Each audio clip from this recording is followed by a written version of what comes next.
ज्यामितीय आकृतियाँ। सबसे पहली है हमारी रेखा।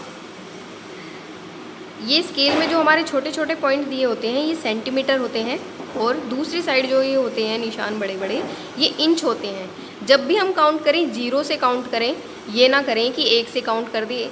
मैंने कहा कि 3 सेंटीमीटर की रेखा खींचो, आप 1 से गिन के 3 तक खींच दो, ऐसा नहीं करना है। 0 से 3 तक खींचेंगे या फिर 4 तक।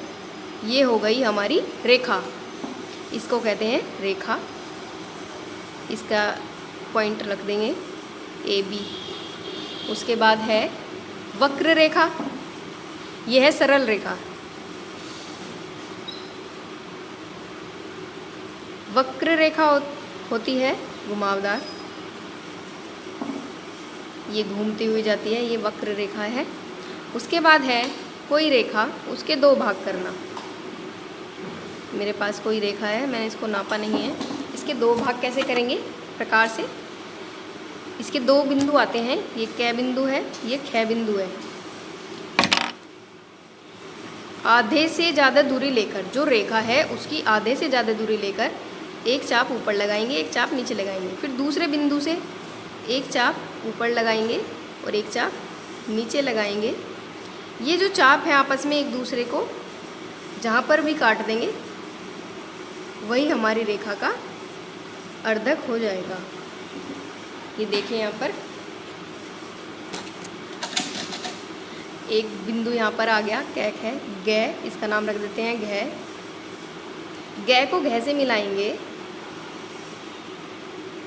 तो ये यहाँ पर रेखा के 2 भाग हो गए। मैं क से मैं तक की दूरी भी इतनी होगी और मैं से ख तक की दूरी भी बराबर है। इस तरह से रेखा के 2 बराबर भाग हो जाते हैं। उसके बाद है रेखा पर लंब डालना। कोई रेखा है हमारे पास, उस पर लंब डालना यानी कि 90 डिग्री का कोण बनाना। जो उसका एक सिरा है उस पर प्रकार की नोक रख के किसी भी दूरी से एक चाप लगा लेंगे या फिर अर्धवृत्त बना लेंगे। जब हम चाप लगाएंगे तो उसने उस रेखा को यहाँ पर स्पर्श किया है, वहीं पर हम प्रकार की नोक रखेंगे, दूरी चेंज नहीं करेंगे। प्रकार की 2 चाप लगाएंगे और 2 ही चाप ऊपर लगाएंगे उन दोनों चाप से। ये जो क्रॉस का निशान आया है ये हमारा 90 डिग्री का कोण है और या फिर रेखा पर डाला गया लंब है। ये लंब हम यहाँ पर भी डाल सकते हैं। प्रकार की नोक हमें फिर यहाँ रखनी पड़ेगी, ऐसे ही चाप लगाएंगे और यहाँ पर 90 डिग्री का कोण बन जाएगा। उसके बाद है कोण। एक रेखा सीधी होती है इसमें, दूसरी रेखा इससे मिल जाती है, ये होता है कोण। उसके बाद है समांतर रेखा। मैं यहाँ पर एक रेखा खींच रही हूँ। समांतर मैंने बताया था समान दूरी होती है जिनके बीच में, वो समांतर रेखा कहलाती हैं। उसके बाद ये सेट स्क्वायर होते हैं। जहाँ पर ये सेट स्क्वायर 90 डिग्री का कोण बनाता है वहीं पर दूसरा सेट स्क्वायर ऐसे रख देते हैं और जितनी दूर हमें रेखा खींचनी है उतनी दूर हम रेखा खींच देंगे। ये रेखा इसके समानांतर है। एक बार और देखेंगे। अब मैं थोड़ी कम दूरी पर समांतर रेखा खींचती हूँ।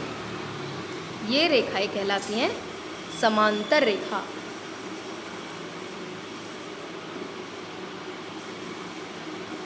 ये सभी रचनाएं जो मैं बना रही हूँ इसी तरह आपको फाइल पे बनानी है, डेट डालनी है, टॉपिक लिखना है, फाइल के 9 भाग कर लेनी है बराबर बराबर, और ये सारी रचनाएं बनानी है। उसके बाद है असमांतर रेखा। असमांतर रेखा जिनके बीच में दूरी में अंतर आ जाता है, यहाँ से अलग है इसकी दूरी, यहाँ से अलग है इनमें दूरी, ये होती है असमांतर रेखा।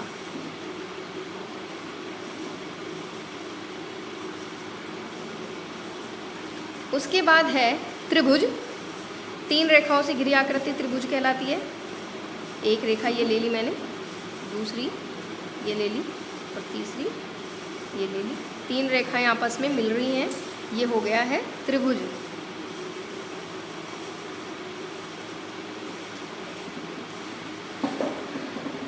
उसके बाद है आयत। आयत में आमने सामने की भुजाएं बराबर होती हैं। जैसे ये 5 सेंटीमीटर है तो इसके सामने जो हम रेखा खींचेंगे वो भी 5 सेंटीमीटर होगी। इधर जो रेखा हम खींचेंगे ये मैं 3 सेंटीमीटर खींच रही हूँ और इसके सामने जो रेखा होगी वो भी 3 सेंटीमीटर होगी।